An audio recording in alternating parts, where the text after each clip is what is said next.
হজ ও উমরা পালন করতে আসা লাখো পুণ্যার্থীর যাতায়াত আরও সহজ ও নির্বিঘ্ন করতে পবিত্র মক্কা নগরীতে একটি নতুন ও অত্যাধুনিক বিমানবন্দর নির্মাণের বিশাল উদ্যোগ নিয়েছে সৌদি আরব।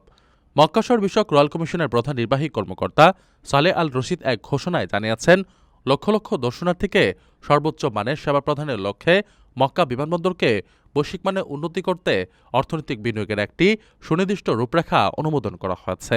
এই বৃহৎ প্রকল্পটি বাস্তবায়নে বেসরকারি খাতের সঙ্গে নিবিড়ভাবে কাজ করা হবে, যাতে পার্শ্ববর্তী অন্য কোনো শহরের বিমানবন্দরের ওপর এর কোনো নেতিবাচক প্রভাব না পড়ে।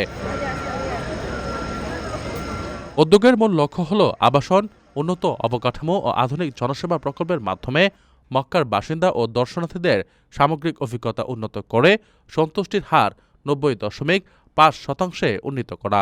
নতুন বিমানবন্দর নির্মাণের পাশাপাশি স্মার্ট মক্কা কর্মসূচির আওতায় কৃত্রিম বুদ্ধিমত্তা ব্যবহার করে পবিত্র মসজিদুল হারামের আশপাশের এলাকায় ব্যাপক জনসমাগম ও চলাচল নিবিড়ভাবে পর্যবেক্ষণ করা হবে।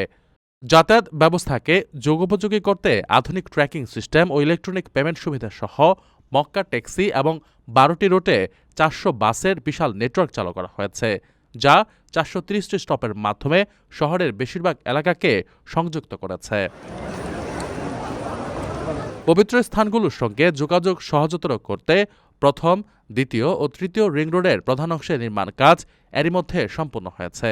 এর পাশাপাশি কিং আব্দুল আজিজ রোড ও ইব্রাহিম আল খলিল রোডের উন্নয়ন সহ শহরের প্রবেশপথগুলোর আধুনিকায়ন করা হয়েছে। হাজিদের সুবিধার্থে আরাফাতের ময়দানে বিশাল এলাকার উন্নয়ন, মিনায় দ্বিতীয় তাঁবু স্থাপন, ২৭,০০০ হাজির ধারণ ক্ষমতা সম্পন্ন ১০টি আবাসিক টাওয়ার ও একটি হাসপাতাল নির্মাণসহ গ্র্যান্ড মসজিদের চারপাশে ৬০টি রক্ষণাবেক্ষণ ভবন এবং ৩২টি বৈদ্যুতিক এসকেলেটর বসানোর কাজ চলছে।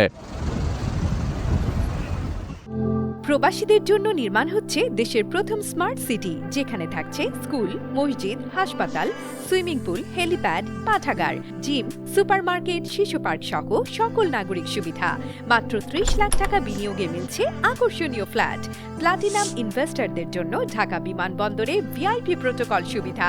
বিস্তারিত জানতে যোগাযোগ করুন স্ক্রিনে দেয়া হোয়াটসঅ্যাপ অথবা ইমো নাম্বারে।